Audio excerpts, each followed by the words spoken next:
Je suis très heureux d'accueillir à ce séminaire Manfred Krauss, qui est professeur à la Eberhard Karls Universität de Tübingen.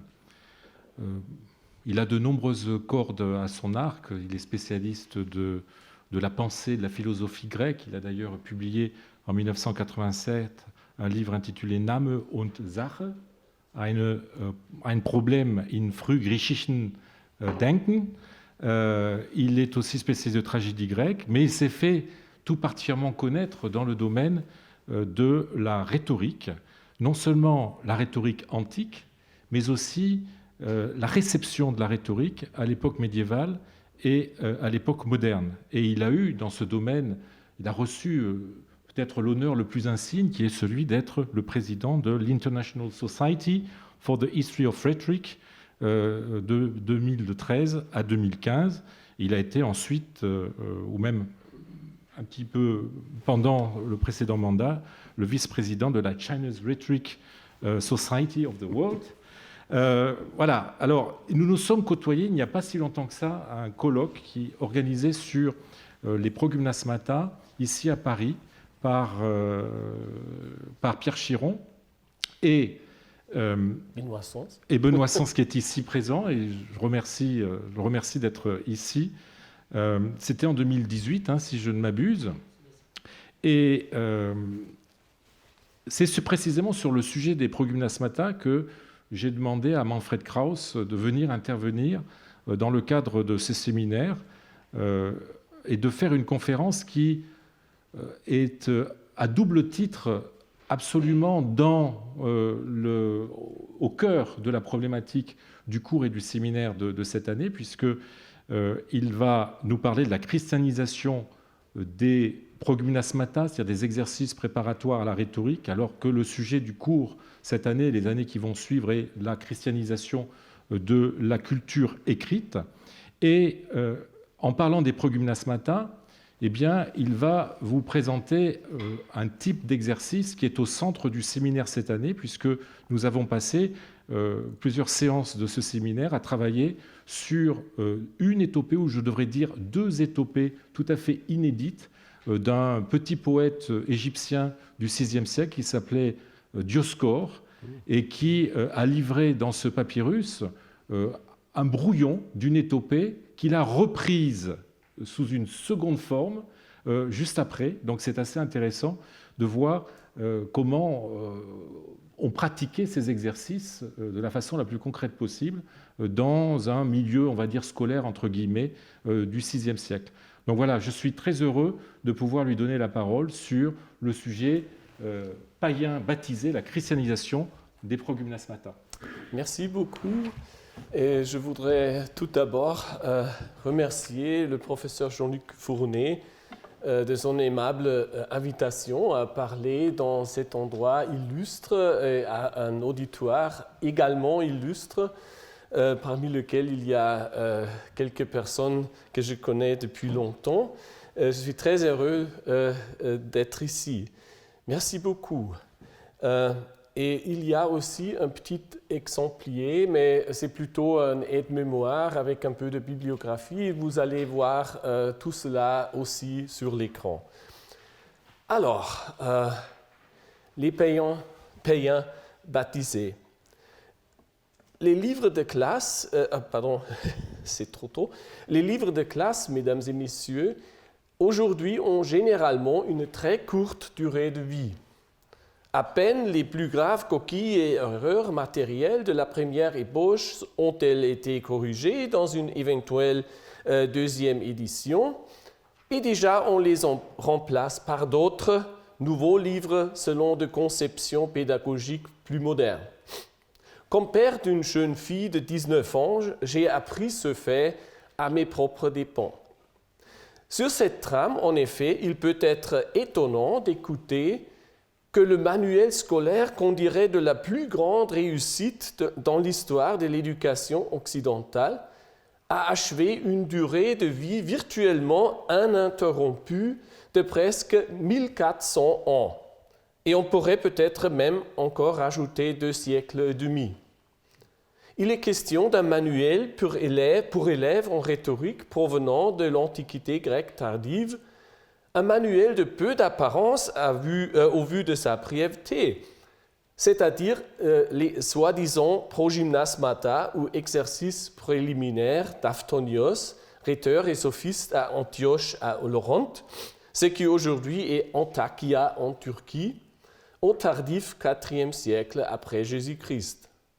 L'auteur de ce manuel, comme j'ai déjà dit, était rhéteur et sophiste. Vraisemblablement, il était élève du rhéteur encore plus fameux Libanios d'Antioche. Le fait que ce petit opuscule resta actuel si longtemps dans les écoles de toute l'Europe, jusqu'à la fin du XVIIIe siècle, se doit, à part l'importance générale de l'Antiquité classique comme fondation de l'éducation, surtout à son énorme flexibilité et malléabilité, qui lui permettait de s'adapter toujours de nouveau aux changements continus des circonstances. Une des adaptations les plus anciennes et plus importantes sur ce long chemin de survie et succès était sans doute l'adaptation à une vision chrétienne du monde dans le cours du procès de transition de l'Antiquité au Moyen Âge. Car le petit livre d'Aphtonios, comme je vais vous montrer, était d'abord originaire d'une ambiance intellectuelle résolument païenne et assez critique vis-à-vis au christianisme.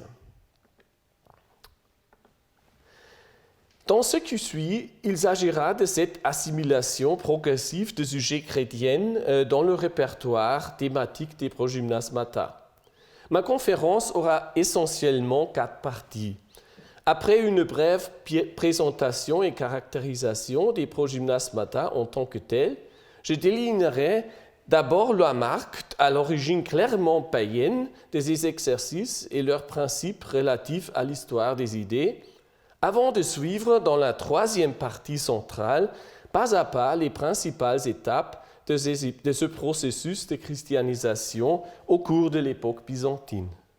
Dans une 4e partie finale, il en suivra un aperçu de l'effet énormément durable de ces exercices de classe sur la pédagogie des premiers siècles de l'âge moderne, se focalisant surtout sur l'emploi de sujets chrétiens et contemporains dans la polémique interconfessionnelle de l'époque de la Réforme et des époques suivantes. J'espère donc que les étudiants et investigateurs des époques classiques, byzantines et renaissantes trouveront chacune et chacun quelque chose qui les intéressera. Pour commencer, permettez-moi d'esquisser la matière dont il s'agira.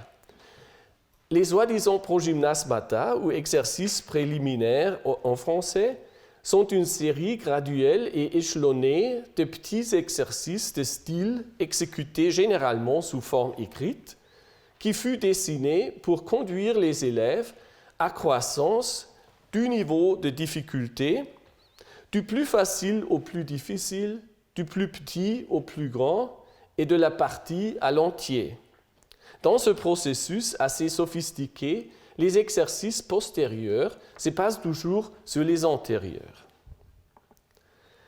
Dans le système scolaire ancien à 3 niveaux, qui s'était établi depuis l'époque hellénistique, les élèves furent d'abord alphabétisés chez l'instituteur d'école primaire ou élémentaire et ensuite apprirent les structures de la langue ainsi que l'art de lire et interpréter les poètes et écrivains chez le grammairien, avant d'enfin être admis aux classes d'un rhéteur ou professeur de rhétorique pour perfectionner leur capacité d'argumentation et expression stylistique.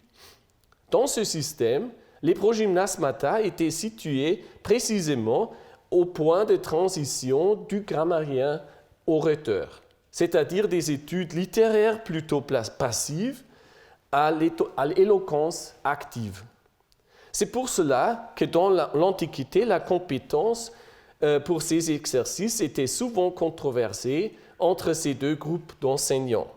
Quintilien, par exemple, fait état de telles controverses dans l'éducation de son temps. En partie, ces exercices sont études en narration et description, D'autres sont études en divers niveaux et méthodes d'argumentation, de l'éloge, de la réprimande ou de la comparaison. Le premier point de départ était toujours les genres littéraires tout petits, comme la fable, le récit, la crie, c'est-à-dire une anecdote sur un apophthegme fait par quelques personnages fameux. Tout bien connu aux jeunes étudiants depuis leurs ans chez le grammairien. Le but final, cependant, étant la transition douce et immédiate à l'exercice en discours complet, c'est-à-dire à la déclamation. La version enfin devenue canonique, celle d'Aphtonios, en compte 14 exercices qui sont arrangés de manière suivante. Au début, il y a la fable et le récit, soit de petits genres narratifs. Ensuite, l'archerie et l'adage comme exercice très simple en argumentation, suivi par la réfutation et la confirmation d'une assertion, elles aussi études en argumentation un peu plus avancée. Après elles, font suite le lieu commun, c'est-à-dire une étude vitupérative contre un stéréotype de caractère condamnable, tel qu'un meurtrier, adultère ou traître, ainsi que l'éloge, les blâmes et la comparaison, toutes formes élémentaires du discours épidictique. Un groupe final est constitué par les 4 exercices de l'étopée, de la description, de la thèse et de la proposition de loi, qui chacune, à sa façon, déjà prépare directement à la déclamation. Car pour une déclamation complète, il faut un caractère spécifique, des circonstances précises, une thèse bien définie et naturellement la connaissance des lois. Dans l'Antiquité déjà, les exercices individuels étaient associés avec les 3 genres de discours comme études préparantes à ceux-ci. Comme si la fable, le récit, l'archerie, l'adage et la thèse étaient attribués au genre délibératif, c'est-à-dire au discours politique. La réfutation, la confirmation, le lieu commun et la proposition du loi, par contre, étaient associés au genre judiciaire. Et les 5 qui restent, au genre épidictique ou discours panégyrique.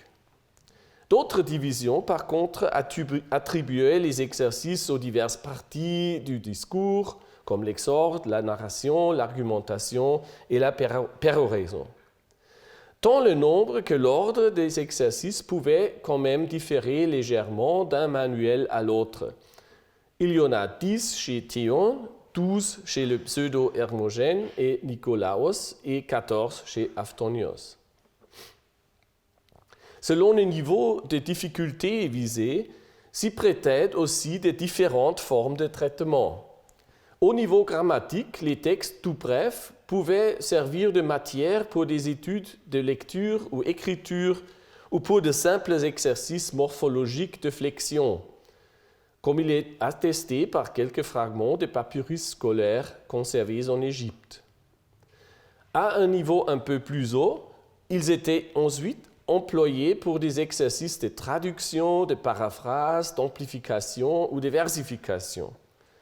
Et au niveau le plus élevé, ils devaient être élaborés par les étudiants comme pièces de composition autonomes selon des règles assez rigoureuses.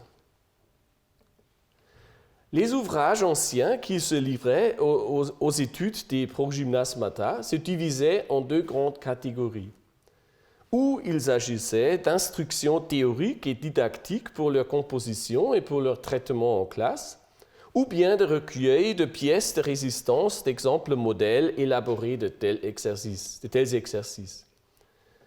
D'ouvrages théoriques dont il existait, comme nous avons par des citations, un nombre considérable, nous sont parvenus après tout 4 manuels grecs plus ou moins complets.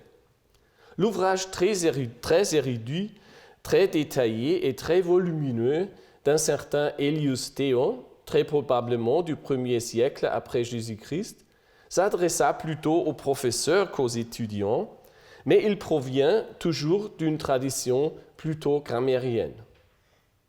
Un autre manuel, erronément attribué au rhéteur Hermogène de Tarse et provenant de la période aux alentours de 200 après Jésus-Christ, par contre, est extrêmement court et sobre. Les 12 exercices qu'ils contiennent furent ensuite élargis au nombre canonique de 14 au IVe siècle tardif par Aphtonios, par la division des exercices auparavant combinés de réfutation-confirmation et éloge-blâme en 2 exercices indépendants chacun. Du 5e siècle provient le manuel du rhéteur Nicolaos de Myre, qui se base sur Aphtonios ainsi que sur Théon et cherche à harmoniser les deux. De la deuxième catégorie, nous sommes parvenus de l'Antiquité tardive des recueils composés ou assemblés par Libanios, par Sévéros d'Alexandrie et par un autre rhéteur aussi appelé Nicolaos, mais non pas identique avec l'auteur du manuel théorique. Les 2 derniers recueils peuvent très bien eux aussi être provenus de l'école du même Libanios. Les recueils de ce genre serviraient avant tout à la méthode éprouvée d'apprentissage par imitation. Toutefois, parmi tous ces ouvrages, seulement et uniquement celui d'Aphtonios offre une combinaison d'instructions théoriques et exemples pratiques. Chacun des exercices y est illustré par un exemple typique. Seulement l'éloge en reçoit 2. Selon toute probabilité, c'était surtout ce trait unique qui, en fin de compte, fit prévaloir la version d'Aphtonios sur toutes les autres. Portons maintenant notre regard vers le fond intellectuel de ces ouvrages. En premier lieu, bien sûr, les progymnasmata serviraient-ils de moyens pour l'enseignement formel en composition et rhétorique. La rhétorique, cependant, ne peut jamais être enseignée de manière complètement abstraite, sans aucun contenu quelconque. Même un texte rédigé purement pour des buts d'entraînement formel doit nécessairement avoir une matière bien définie. Alors, comme depuis Aristote, la matière de la rhétorique est généralement localisée dans le domaine des actions et de la société humaine, les exercices même préliminaires en rhétorique peuvent non plus échapper à la discussion des grandes questions de la morale, de la religion et de la politique. Même si, ce qui arrive pour une bonne partie, les sujets traités sont implantés à la mythologie ou sont de caractère complètement fictif ou fantaisiste, les arguments y appliqués toujours se basent sur l'expérience de la vie réelle et prennent en compte l'ensemble des valeurs politiques, culturelles et morales d'une société. Par conséquent, déjà dès l'Antiquité, les exercices en rhétorique étaient tout délibérément utilisés non seulement dans le but d'apprendre aux étudiants une habileté formelle de parler et écrire, mais au même titre, leur objectif était aussi d'en faire des jeunes citoyens indépendants et responsables, de leur apprendre les normes fondamentales éthiques, politiques et religieuses et d'ainsi les préparer à son futur rôle dans la société. Au cas par cas, cependant, les normes ainsi transmises pouvaient être ou en cohérence ou bien en contradiction avec les valeurs prévalentes de la société respective. Dans le premier cas, elles auraient un effet stabilisateur et affirmatif, mais dans le dernier, elles pourraient avoir un effet potentiellement subversif. Et cela n'était même pas nécessairement à cause d'une attitude personnelle du professeur, mais très souvent, il suffisait qu'une attitude fondamentalement conservatrice du système éducatif se soit bouché les yeux de façon conséquente devant les changements perpétuels de la société. Alors, justement, le système ancien d'éducation était caractérisé par un conservatisme particulièrement rigide et obstiné. Précisément, l'Antiquité tardive en général et le IVe siècle en particulier fut une période qui connut au moins 3 changements fondamentaux affectant le monde ancien. Premièrement, la transformation irréversible de l'Empire romain en une monarchie véritablement absolue.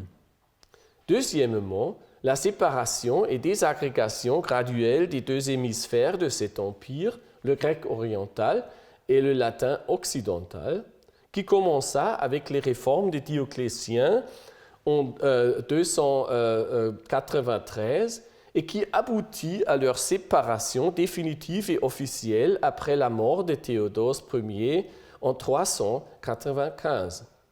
Et enfin, troisièmement, chose charnière à notre sujet, la montée en puissance du christianisme qui passa du statut de secte subversive, marginalisée et persécutée à la détention du pouvoir.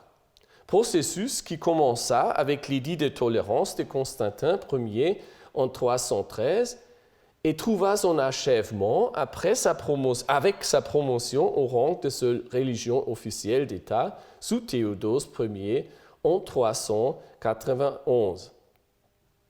En regard de ces changements profonds qui firent trembler les fondements de l'écumène ancien, l'éducation rhétorique dans l'Antiquité tardive, par contre, fut une entreprise complètement conservatrice, qui persista dans sa forme pratiquement inchangée pour tout un demi-millénaire. Cette attitude conservatrice prit comme point de départ le mouvement soi-disant atticiste qui, depuis le début de notre ère, propagua le retour aux normes linguistiques des auteurs de l'époque classique d'Athènes dans les 5e et 4e siècles avant Jésus-Christ.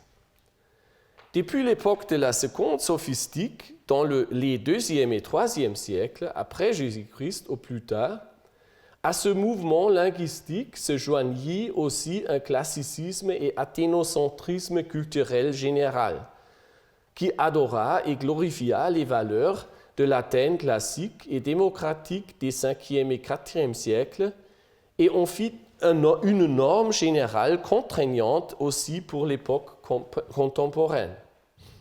Dans les écoles de rhétorique de l'Antiquité tardive dominèrent, comme l'ont bien démontré les savants, des sujets comme la lutte de Démosthène contre Philippe de Macédoine, les campagnes d'Alexandre le Grand, les guerres médiques et péloponnésiens, mais rien de contemporain. En outre, on trouve des sujets de mythologie grecque empruntés aux poèmes homériques, ainsi qu'aux tragédies attiques, documents elles aussi de l'époque la plus brillante d'Athènes. Donc, tandis qu'au dehors des murs des écoles, la Grèce était dominée par Rome et se forma une monarchie progressivement autoritaire et centraliste, dans les sujets de leurs exercices rhétoriques, les sophistes encore et toujours défendirent avec acharnement les idéaux démocratiques contre tout système monarchique, la liberté et l'indépendance contre la servilité, le particularisme et régionalisme contre le centralisme et le pouvoir de la loi contre la monarchie absolue. Cet idéal d'un hellénisme classiciste et nostalgique, moyennant lequel les Grecs s'assurèrent de leur identité et supériorité culturelle sous la domination romaine, était tellement étroitement lié à l'éducation supérieure, la paideia, et surtout au monde des écoles de rhétorique, que les étudiants de ces écoles apprirent l'habitude de s'appeler tout court Hellènes, au sens très élitaire. Chez un bon nombre de sophistes et rhéteurs, une partie intégrale de cette attitude était aussi la confrontation à la montée du christianisme, qui menaça d'opprimer et étrangler la croyance aux anciens dieux païens, si étroitement associée avec cet hellénisme classiciste. La vraie opposition maintenant n'était plus seulement ou non tant les Grecs contre les Romains, mais les Grecs de croyance traditionnelle contre les Grecs chrétiens. Ces derniers, à la longue même, préférèrent d'être appelés Romaioi, afin de se démarquer nettement des Hellènes, païens. Le nom Hellène, autrefois le synonyme d'une élite de personnes d'éducation supérieure au sein de l'école de rhétorique, ainsi devint peu à peu un synonyme de païen. Si on tient aussi compte du fait qu'au IVe siècle, des écoles de rhétorique se trouvèrent progressivement soumises à une pression énorme, sociale et économique, de la part des écoles du latin et du droit romain, qui commencèrent à leur contester la primauté dans le système éducatif. À cet égard, la correspondance de Libanios est assez éloquente. On comprend pourquoi beaucoup de sophistes de cette époque, comme Libanios par exemple, luttèrent contre l'esprit du temps et contre le christianisme avec tant de ténacité.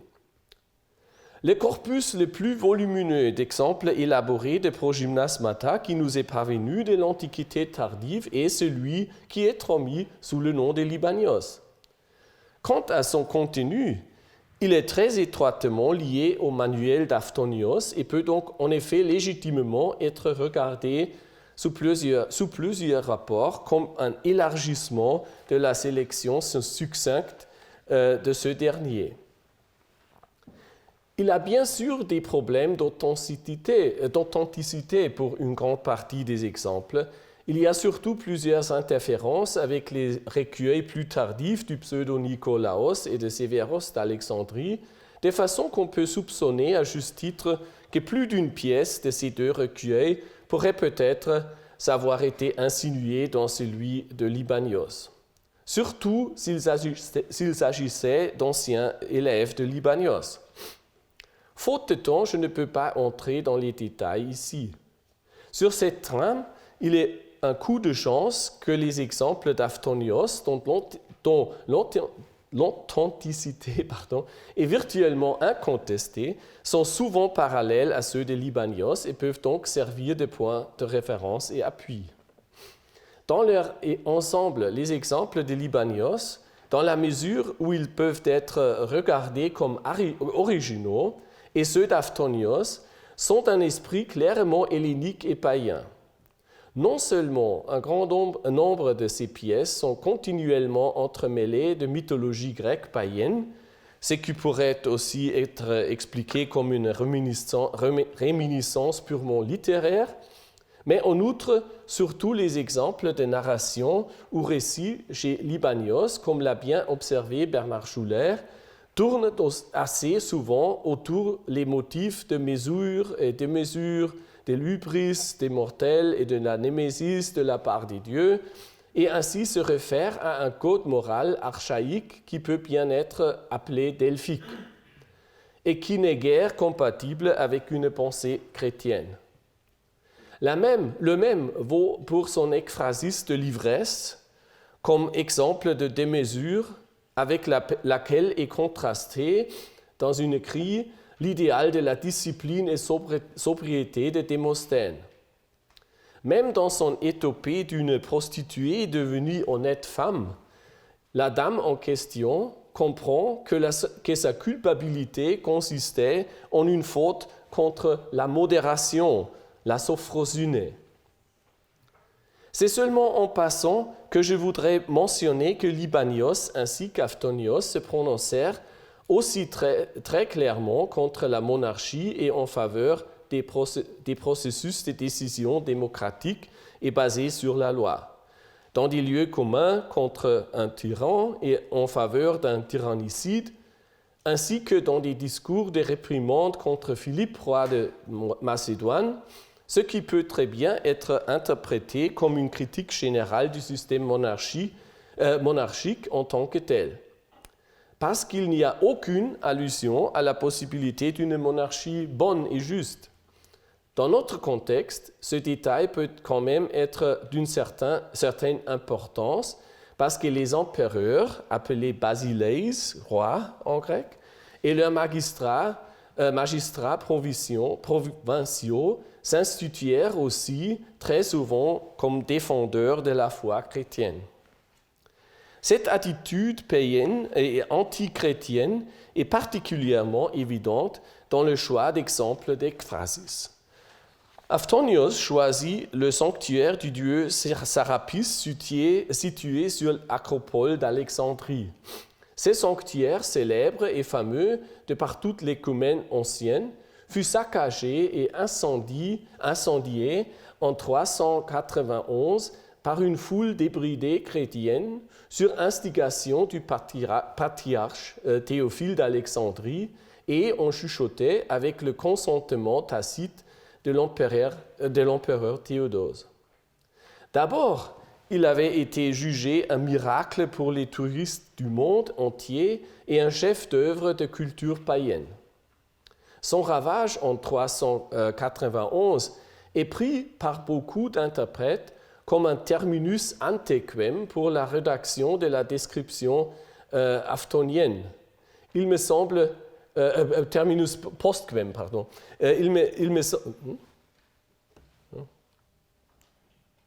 Terminus antequem, donc. Oui, pour la rédaction de la description aphtonienne. Il me semble beaucoup plus probable, cependant, qu'on doit au contraire prendre ce moment comme un terminus postquem. Car d'un côté, la description d'Aphtonios est suffisamment floue et évasive pour ne pas nécessairement présupposer une connaissance basée sur expérience personnelle, et d'autre côté, le fait que l'auteur fixe son attention de grande partie sur la dépendance de la fameuse bibliothèque d'Alexandrie, un lieu symbole de la culture helléniste, qui était hébergée dans un annexe de ce temple et qui naturellement était aussi détruite à l'occasion de sa dévastation, fait soupçonner qu'Aphtonios pourrait avoir choisi ce sujet comme un geste de protestation contre la dévastation barbare d'un tel sanctuaire par les chrétiens. Si c'était à Antioche qu'Aphtonios rédigea cette pièce, il s'agirait même d'un acte extrêmement signifiant, car à cette époque, Antioche était déjà à 80% christianisé et le siège d'un des plus prestigieux patriarcats de l'Église chrétienne. Précisément dans le IVe siècle tardif, elle était même un chef-lieu de controverses théologiques chrétiennes. Curieusement, dans le corpus progymnasmatique attribué à Libanios, il se trouve un bel équivalent à cette pièce aphtonienne. Un des exemples d'ekphrasis prend comme sujet le temple de Tyché, déesse de la fortune, le Tychaion, situé dans la même Alexandrie. Il est peu vraisemblable que cette pièce soit originale. Elle serait plus vraisemblablement imputée à Pseudo-Nicolaos, parmi les descriptions duquel elle se trouve aussi. Le Tychaion fut affecté lui aussi par les troubles de 391. Il ne fut certes pas détruit, mais toutefois profané et transformé en taverne. Dans ce cas aussi, je propose de prendre l'année de référence 391 plutôt comme un terminus postquem et de regarder la pièce comme un acte de résistance anti-chrétienne. Je ne suis donc pas d'accord avec l'opinion de Craig Gibson, publiée en 2009, selon qui, en raison de cette pièce, l'ouvrage du pseudo-Nicolaos daterait encore du IVe siècle tardif. Nous en resterons là. Les écoles grecques de rhétorique et celles d'Antioche, surtout, restaient de véritables bastions du paganisme ancien, tout au milieu d'un environnement progressivement chrétien. Il avait bien sûr aussi des rhéteurs chrétiens. Libanios lui-même avait de très importants élèves de foi chrétienne, comme par exemple Théodore de Mopsueste et peut-être Jean Chrysostome. Même à Athènes, au lieu de la foi traditionnelle, parfois il y avait des professeurs chrétiens titulaires de chaires de rhétorique. Au moins, on l'affirme à plusieurs reprises sur le sophiste Proaérésios dans le IVe siècle. Mais autant qu'on sache, même ceux-ci n'ont jamais ni élargi ni abandonné le canon traditionnel des sujets dans leur enseignement. Dans ce contexte, le rhétor Nicolaos de Myre, le véritable porteur de ces noms cette fois-ci, prend une place particulière. Craig Gibson, le même, dans un article dans Vigiliae Christianae de 2010, avec référence au mot paidoptoros, corrupteur de garçons, que Nicolaos utilise pour un homme pédéraste et qui, selon Gibson, appartiendrait au vocabulaire polémique chrétien, a pu faire très probable que Nicolaos était chrétien lui-même. Néanmoins, dans son manuel progymnasmatique, parmi les nombreux sujets proposés par des exercices individuels, on ne trouve aucun sujet perceptiblement chrétien. Tout reste dans le cadre traditionnel.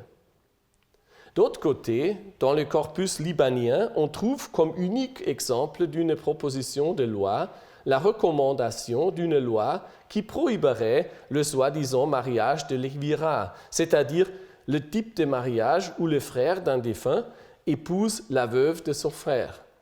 Clairement, l'exemple ne peut pas être authentique chez Libanios, et non plus on l'attribuerait sans scrupule au pseudo-Nicolaos.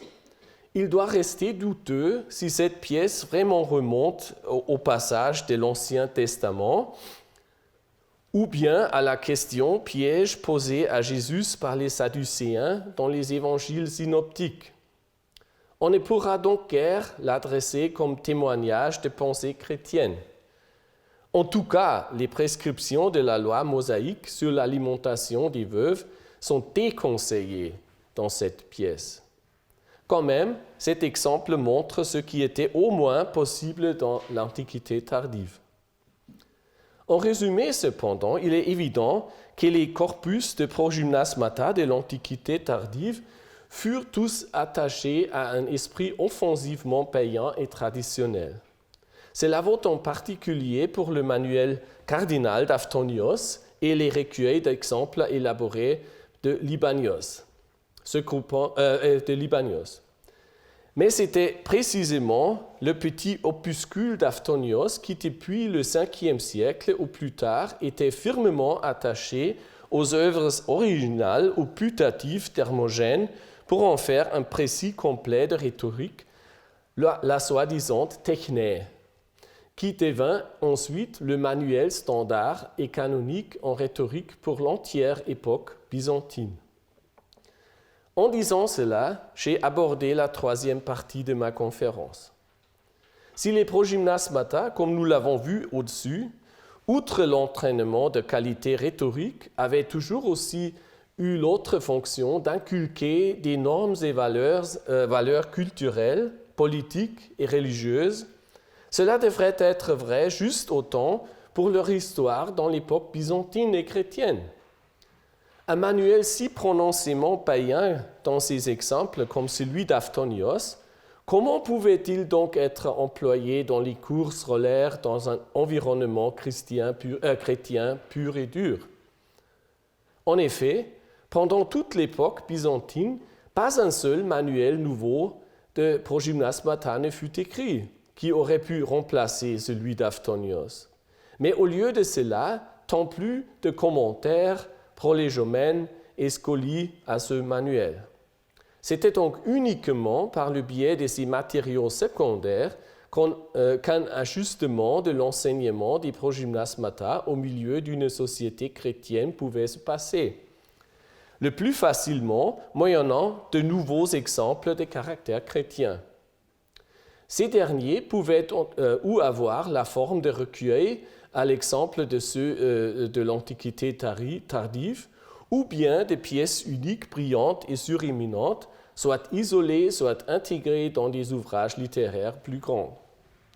En principe, il y avait abondamment de réservoirs de sujets chrétiens adaptables, tels que les récits et personnages de l'Ancien et Nouveau Testament, les légendes des saints, des martyrs et docteurs de l'Église, les monuments architecturaux et objets d'art chrétiens, et enfin même des événements signifiants de l'histoire de l'époque byzantine.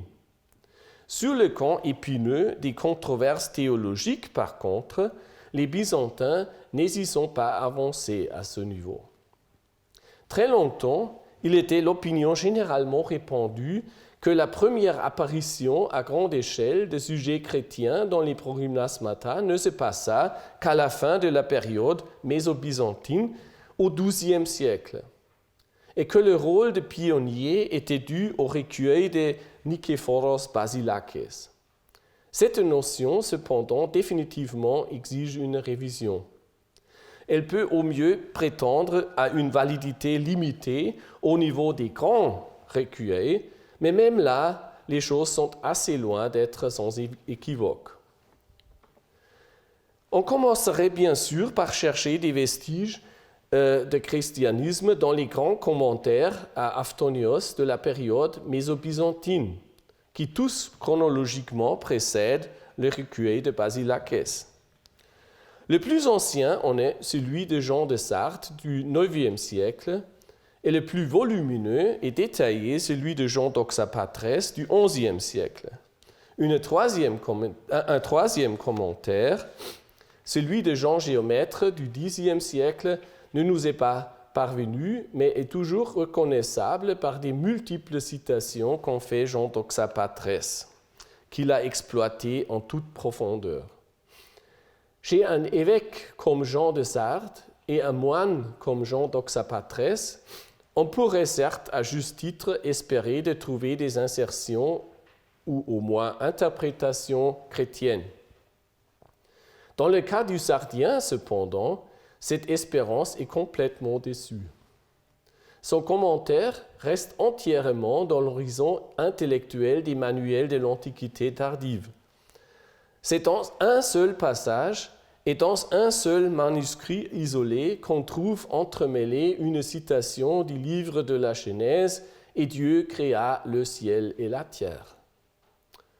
L'éditeur du commentaire, Hugo Rabe, expliqua cette absence presque totale de réminiscences chrétiennes par l'hypothèse que le Sardien est de grande partie tout simplement copié sur une source païenne plus ancienne, et que les commentateurs chrétiens les plus anciens, en général, aient rarement fait état de sa foi religieuse.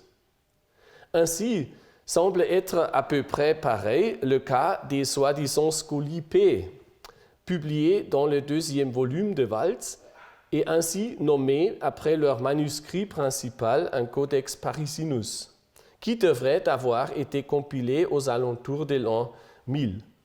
Ces scolies s'appuient en grande partie sur le manuel de Nicolaos de Myre, auteur éventuellement chrétien, sur l'absence de motifs chrétiens dans l'ouvrage duquel nous avons déjà eu occasion de parler. Il en est tout autrement dans le commentaire de Jean d'Oxapatres. Dans les presque 500 pages de ce commentaire, on trouve parfois, mais non pas particulièrement souvent, des citations empruntées à l'Ancien ou Nouveau Testament ou aux œuvres du théologien Grégoire de Nazianze. Jamais, cependant, dans le contexte des exemples illustratifs. Mais, à vrai dire, Doxapatres, plusieurs fois, précisément 9 fois, complète ou remplace les exemples donnés par Aphtonios par d'autres exemples. On a pu montrer, surtout Greg Judson, que ces exemples n'ont pas été inventés par Doxapatres lui-même, mais qu'il les a empruntés dans leur ensemble à un recueil quelque peu plus ancien. Dans ce groupe d'exemples, outre les sujets mythologiques traditionnels, il y a aussi une étopée dans le caractère de l'empereur Michel V Calaphates, empereur byzantin pendant 4 mois seulement, en 1014.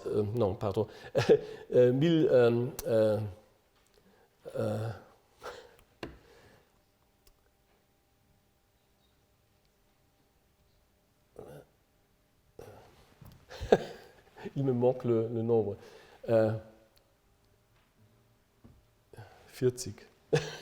40, 1041 et 1042, pardon.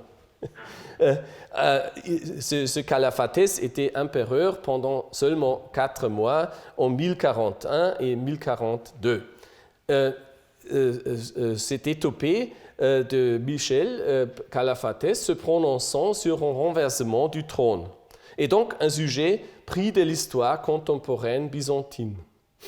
Comme la pièce fait déjà état de l'éblouissement de l'empereur, elle doit être datée à une période postérieure à 1042.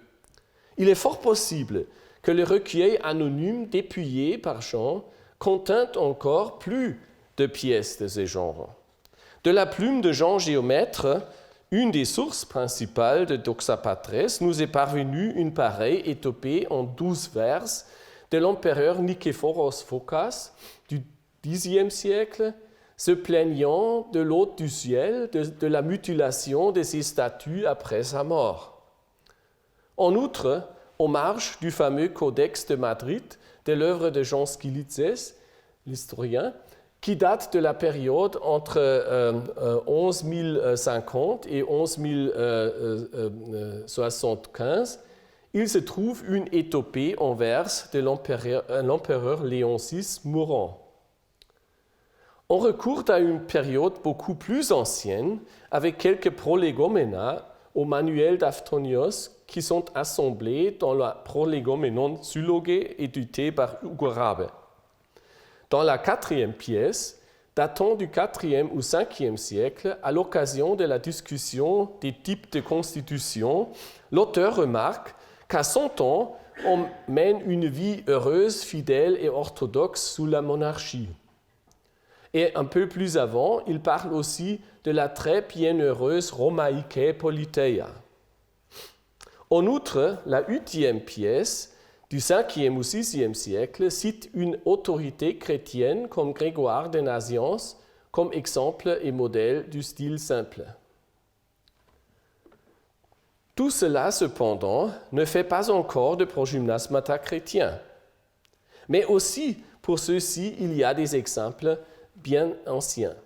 Dans le Codex des Visions, nous parvenus sur les papyri Bodmer 33 et 35, de provenance égyptienne, 4e à 5e siècle, dans le contexte de plusieurs visions du pasteur d'Hermas et du martyr Dorothée, il se trouve aussi 2 étopées en hexamètre, commentées en détail par le professeur Fournet dans cette PE. Dans un séminaire de papyrologie, naturellement, je ne peux pas supprimer des documents en papyrus.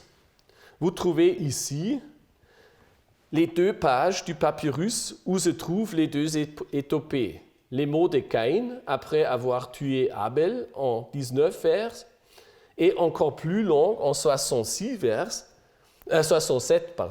les mots d'Abel après avoir été tué. En son technique de la théorie ancienne, donc une idolopée, un discours d'un défunt.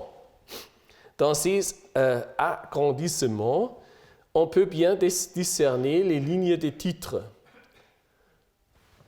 Vous pouvez voir, et j'ai transcrit dessous.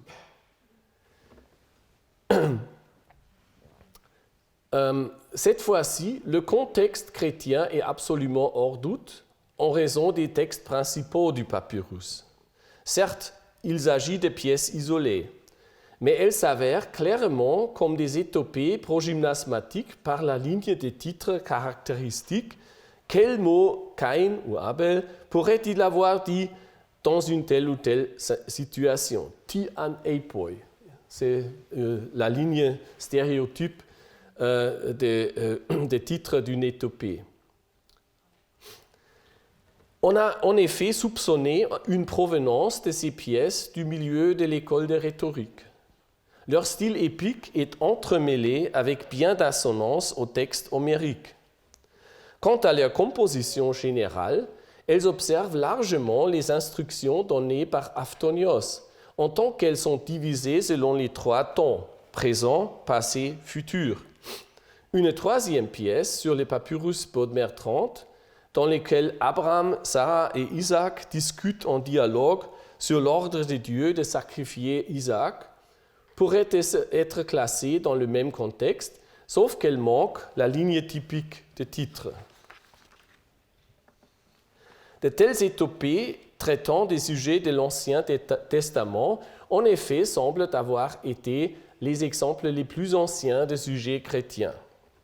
Dans sa bibliothèque, le patriarche Photios fait état, sous le numéro 51, de l'ouvrage d'un doyen de paroisse appelé Ézychios de Constantinople sur les serpents de bronze, dans lequel il y aurait eu des discours en style direct entre Moïse, Dieu et le peuple d'Israël.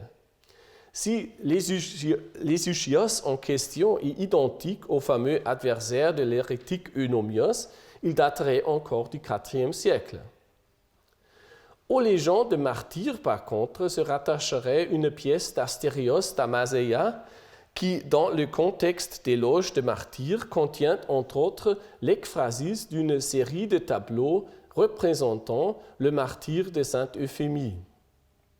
C'était donc surtout les scènes de l'Ancien Testament ainsi que les légendes des saints qui fournirent les plus anciens sujets d'exemples chrétiens de progymnasmata. Au niveau de genre, c'était clairement l'étopée et l'ekphrasis qui prédominèrent. Dans le domaine de l'ekphrasis en particulier, c'était l'école de Gaza qui brilla. La toute première école de rhéteurs qui de toute évidence était chrétienne. Tandis que Procope de Gaza ne traita pas de sujets chrétiens, son élève Chorikios nous laissa une description de deux églises gazaouises que Ruth Webb, une des plus grandes expertes de l'ekphrasis ancienne et byzantine, caractérisa comme « some of the most prominent early examples of the ekphrasis of church buildings ». En outre, c'est à l'historien Procope de Césarée du VIe siècle et son ouvrage De Edificiis que nous devons de multiples descriptions de marquants édifices commissionnés par Justinien, entre eux aussi d'édifices religieux. C'est donc assez tôt que les descriptions d'églises chrétiennes commencent à se poser comme un contre-projet, pour ainsi dire, aux fameuses descriptions des sanctuaires de l'Antiquité païenne. C'est naturellement l'église de Saint-Sophie à Constantinople qui prend une position centrale et prééminente. C'est à elle que sont dédiées un grand nombre de descriptions de diverses époques, dont une des plus importantes est sans doute celle de Paul le Silenciaire, composée en vers et récitée à l'occasion de la reconsécration de l'Église en 562 ou 563. Théophylacte Simocates, dans le 7e siècle, nous introduit à un tout autre genre. Il est vrai que ces fables, enrobées dans les lettres littéraires, restent entièrement dans la tradition des fables d'Ésope et parfois même coïncident avec les exemples de Libanios et Aphtonios. Mais au moins, à la fable du Chouka qui se pare des plumes d'autres oiseaux pour être élu roi, il ajoute un épimution de contenu chrétien, dans lequel le lecteur est invité à renoncer à la gloire caduque de ce monde pour mettre son espoir en les joies de la vie de l'au-delà. Un document de grande importance provenant de cette même période, mais de façon complètement diverse, un document que je connaissais déjà, mais sur l'importance duquel, dans notre contexte, mon attention a été attirée par le professeur Fournet, est l'adaptation arménienne du manuel d'Aphtonios du 7e siècle, le soi-disant livre de Shri, mais qui traite presque de tout l'éventail de progymnasmata. Ce n'est pas seulement un recueil d'écrits. Comme la tradition arménienne est dépendante de la byzantine, ce manuel éminemment s'inscrit dans notre contexte. Car dans ce manuel, outre des matériaux traditionnels aphtoniens et d'autres sujets païens, on trouve de nombreux exemples modèles d'influence biblique et chrétienne, du nouveau surtout dans les secteurs d'étopée et d'ekphrase. on trouve des sujets de l'Ancien Testament, comme Adam, Joseph, Moïse, David, mais aussi quelques-uns de provenance du Nouveau Testament, comme saint Paul au chemin de Damas, ou saint Pierre après son reniement de Jésus-Christ. Mais aussi dans les contextes de l'éloge, du blâme et de la comparaison, on trouve des personnages comme Moïse, Absalom, Abraham ou Élie. Si ces additions chrétiennes sont à imputer à l'adaptateur arménien ou si elles faisaient déjà partie de son modèle grec, est le sujet d'une longue controverse des savants, particulièrement entre Gohar Mouradian et Peter Coe, sur laquelle je ne peux pas ici m'étendre. La chose qui vraiment importe dans ce document, c'est l'apparition de tels sujets chrétiens dans un contexte indubitablement pédagogique et scolaire. Mais même dans ce document riche, il se manifeste que l'abondant éventail d'exercices progymnasmatiques anciens, ce sont surtout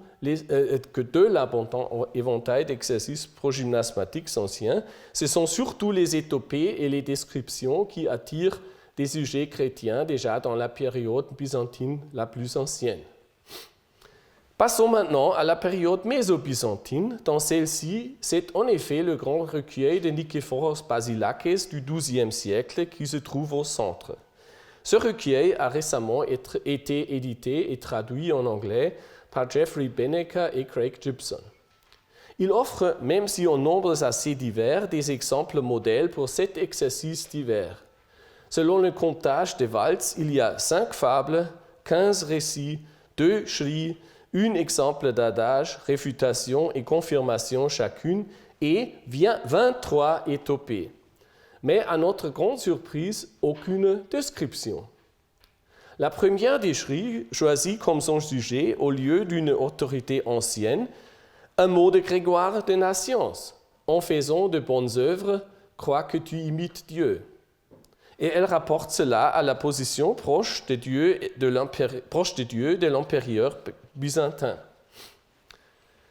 La plupart des autres exemples, par contre, restent largement dans le domaine de la mythologie et histoire ancienne, toutefois avec la grande exception des étopées. Au moins 14 des 23 étopées de Basilakes, c'est-à-dire plus que la moitié, traitent des sujets chrétiens.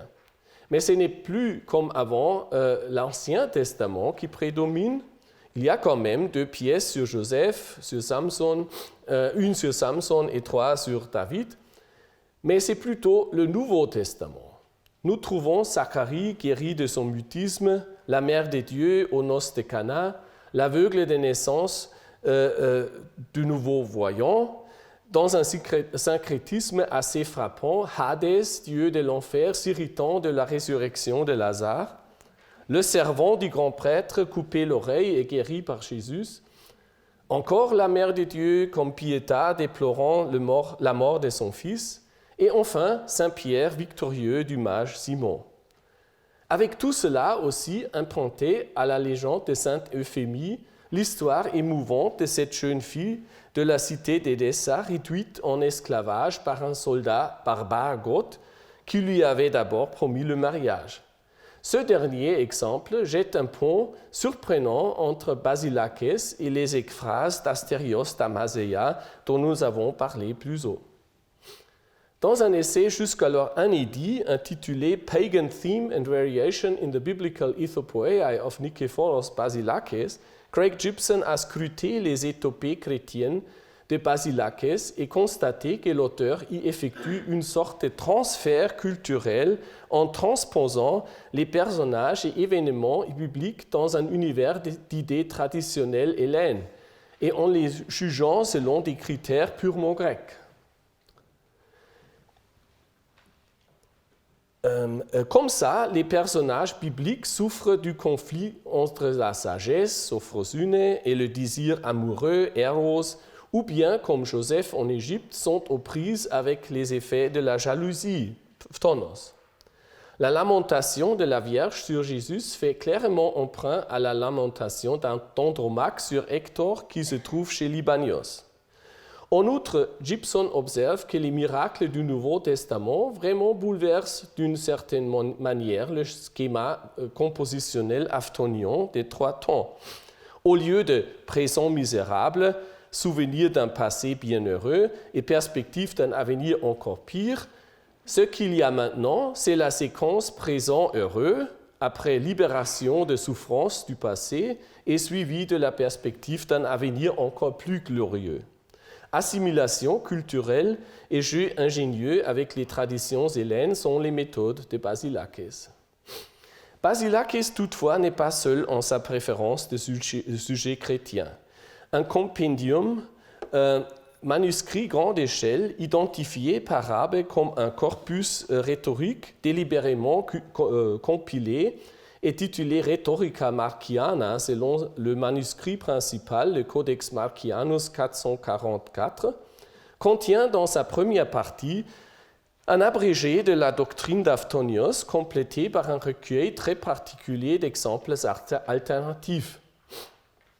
Là aussi, à côté de choses très conventionnelles, on trouve également des sujets chrétiens, comme par exemple un éloge de la vertu de l'humilité et un blâme correspondant de l'orgueil, ainsi qu'une comparaison des grands docteurs d'Église, Cappadoce, Basile le Grand et Grégoire de Nazianze, ou bien une description d'un baptistère. Basé sur l'évidence des manuscrits les plus anciens et les citations de littérature précédente, ce compendium peut être daté de la période entre l'XIe et le IIIe siècle. Mais si Hock et O'Neill, en supposant qu'une telle tradition ne commença qu'avec Basilakes, pour raison de ces exemples chrétiens, essayent de délimiter encore plus cet espace de temps et de fixer la date de la Rhetorica Marciana après Basilakes, c'est-à-dire au milieu du XIIe siècle, cette construction, il faut le dire, a l'air d'une petitio principii à laquelle je ne peux pas souscrire.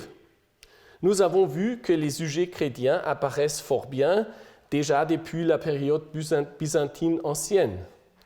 On ne peut donc pas exclure la possibilité qu'il soit en effet la Rhetorica Marciana qui ait le droit à la priorité chronologique, de façon qu'il soit à elle qu'il est dû l'honneur d'avoir été la première à compiler un recueil systématique incluant des sujets chrétiens. Chez Michel Italikos, par exemple, on rencontre l'étopée charmante d'une icône de Saint-Étienne qui se plaint d'avoir été vendue à des commerçants vénitiens par des sacristains byzantins cupides. Les événements catastrophiques de la prise de Constantinople par les croisés latins en 1204 annoncent. Dans cette étopée, les caractères de l'icône et du saint lui-même se fondent jusqu'au point de l'identité, et on joue abondamment et ingénieusement avec le sens littéral du mot Stéphanos, couronne. De la période de l'exil nicéen pendant la domination latine entre 1204 et 1261, on connaît plusieurs recueils de progymnasmata. Mais tandis que Théodore Exapterigos ne donne que des récits au sujet exclusivement mythologique, les collections de Niképhoros Chrysobergès et de Constantine Acropolites sont beaucoup plus fertiles. Chrysobergès offre entre autres une étopée d'un philologue chrétien du IVe siècle qui se trouve affecté par l'interdiction aux chrétiens de lire des textes païens édictés par l'empereur Julien, et un discours d'Aaron, frère de Moïse, à l'occasion de l'érection du veau d'or. Acropolites, par contre, qui est actif après la restitution de l'Empire sous les paléologues, outre une comparaison des vertus de la charité et de la tempérance et une description de la cérémonie pascale, fournit lui aussi plusieurs étopées dans lesquelles on trouve Adam expulsé du paradis, ainsi que Lazare ressuscité, le larron à droite de Jésus au calvaire et l'empereur Constantine guéri de la lèpre. Après tout cela, on ne sera pas trop étonné par le fait que le nombre de modèles de progymnasmata du type chrétien byzantin augmente fortement dans l'ère byzantine tardive. Il y a cependant une différence signifiante. Maintenant, ils ne figurent plus dans des recueils de grande envergure, mais plutôt comme des pièces brillantes isolées intégrées dans de plus grands textes narratifs. Certes, au siècle XIIIe et XIVe, Niképhoros Kallistos Xanthopoulos choisit un mot de Grégoire des Nations sur la valeur de la pauvreté comme sujet d'une élaboration d'adage. Et Georges Pachyméres rédige une description de la statue équestre de Justinien dans le Forum de Constantinople. Mais par rapport à cela, les innombrables éloges des divers empereurs qu'on ne peut guère énumérer et les descriptions préconisant de tant de villes sont légion. Parmi les dernières, outre le Constantinople incontournable, ce sont surtout les capitales suppléantes ou subordonnées comme Trébizonde, Nicée et Thessalonique, mais aussi Corinthe, qui se mettent en vedette.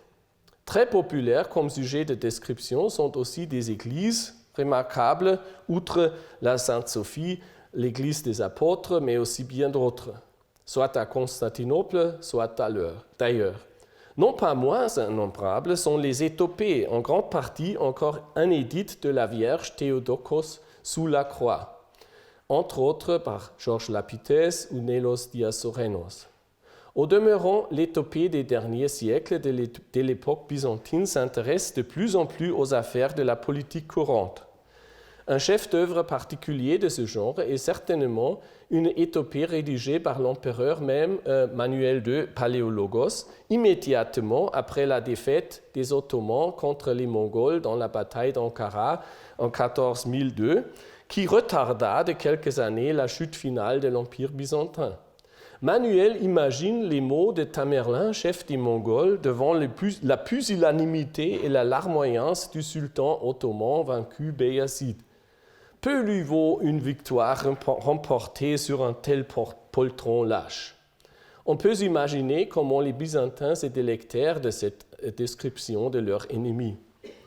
Voire même après la chute de Constantinople, l'étopée rhétorique byzantine restait-elle populaire. Gennadios Scholarios, le premier patriarche de Constantinople sous les sultans turcs, rédigea une étopée de Saint-Pierre après avoir 3 fois régné Jésus. On peut bien se demander si Gennadios n'ait pas essayé de surmonter de manière indirecte sa propre mauvaise conscience de traître par le biais d'un exercice rhétorique. En somme, il est clair que dans les périodes moyennes et tardives de l'Empire byzantin, les anciens progymnasmata païens ont effectivement réussi à arriver dans la culture chrétienne des Byzantins. Ils purent alors servir à disséminer et inculquer aussi des normes et valeurs morales, religieuses et politiques, désormais chrétiennes et byzantines. Les anciens païens avaient enfin été christianisés et donc, pour ainsi dire, baptisés. Mais ce développement clairement commença assez tôt, déjà au début de l'ère byzantine au IVe et Ve siècle. Mais le procès de la christianisation des progymnasmata rhétoriques fut loin de se terminer avec la chute de Constantinople. La période la plus célèbre de leur histoire était encore à venir, car c'était au XVe siècle que les progymnasmata grecs d'Aphtonios enfin parvinrent à l'Occident latin, conjointement avec le corpus hermogénien.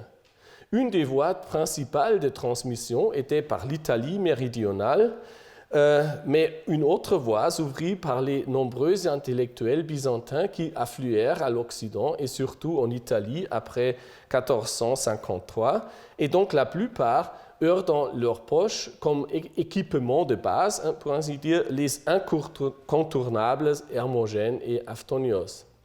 Les humanistes occidentaux aussitôt reconnurent la valeur pédagogique des progymnasmata pour leur nouvelle méthode d'éducation. Pour cela, cependant, il fallut des traductions latines, parce que rares étaient à l'Occident à l'époque ceux qui possédèrent le grec, et certainement pas les jeunes élèves. De nouveau, les progymnasmata anciens devaient-ils s'adapter à une nouvelle culture linguistique et religieuse? Car les humanistes, eux aussi, ont reconnu la valeur pour l'éducation morale et civile des élèves. Instantanément, ils commencèrent une intense activité de traduction à laquelle prirent part les plus grands savants de l'époque. La traduction la plus ancienne, toujours au XVe siècle, est sortie de la plume de Rodolphe Agricola. Elle voyait plusieurs tirages, mais elle faisait vraiment fortune quand Reinhard Lohrich, professeur de rhétorique à l'université de Marburg, l'amalgama avec une deuxième traduction faite par un Italien et l'a muni d'un commentaire détaillé et de nombreux exemples additionnels et fit imprimer cette version à Marburg en 1542. La version de Lohrich devint un véritable best-seller. Elle fut réimprimée plus que 550 fois, dont la dernière en 1718, en beaucoup de pays divers et utilisée dans innombrables écoles. Les nombreux exemples additionnels que Lohrich ajouta aux originaux d'Aphtonios furent partiellement empruntés aux poètes et écrivains anciens, partiellement à d'autres recueils, mais d'une grande partie furent rédigés par Lohrich lui-même. Lohrich composa par exemple une description de sa propre maison et il rédigea des cris sur des bons mots de ses collègues professeurs de Marburg et il implanta à Pierre Mosellanus une discussion d'une loi suisse sur la répression de l'abus de l'alcool. Or, Lohrich, qui avait fait ses études à Wittenberg et qui avait connu personnellement Luther et Melanchthon, était un partisan résolu de la réforme protestante. Par conséquent, il ne pouvait manquer d'insérer dans son manuel aussi des positions explicites quant à la réforme. Il manœuvra cependant avec assez de circonspection. Dans la première édition de ses Progymnasmata, il intégra par exemple non seulement une confirmation, mais aussi une réfutation de la reproche très populaire à l'époque parmi les protestants que pendant la guerre de Schmalkalden, un duc catholique eut clandestinement infiltré des agents secrets dans les municipalités protestantes pour les incendier. Comme cependant, Lohrich se rendit compte du fait que son livre fut utilisé aussi dans des écoles catholiques, il prudemment bannit cet exemple de la deuxième édition de 1546. Malgré ces prises de position assez explicites dans les conflits interconfessionnels de l'époque, le manuel détaillé et quand même maniable de Lohrich continua de tenir le haut du pavé dans les écoles protestantes ainsi que catholiques, ce qui était au moins partiellement dû au fait que les jésuites, qui avaient principalement responsables de l'éducation dans les pays catholiques, pour l'instant, n'avaient rien de pareil à offrir, de façon qu'ils se trouvaient contraints de recourir au manuel de Lohrich. D'autres éditeurs de recueils de Progymnasmata furent beaucoup moins discrets qu'ils n'avaient été Lohrich. Au début, la polémique était plutôt du côté des protestantes.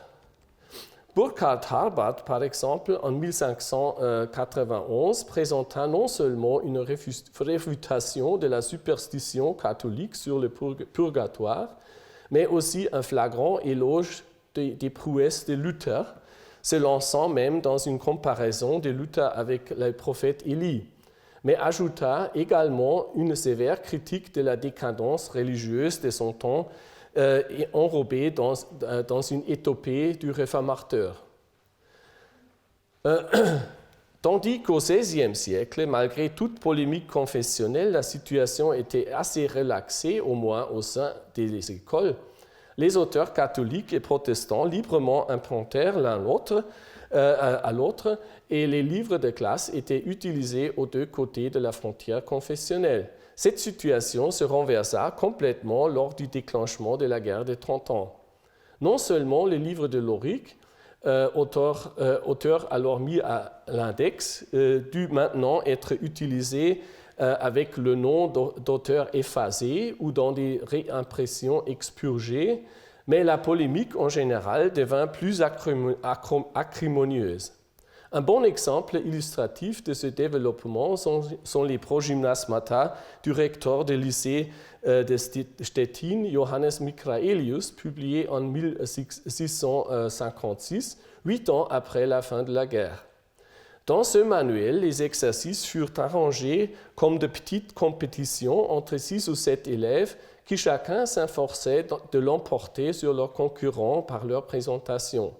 Par exemple, il s'agissait de déterminer les plus grands crimes de toute l'histoire du genre humain, qui enfin s'avéra être le massacre de la Saint-Barthélemy.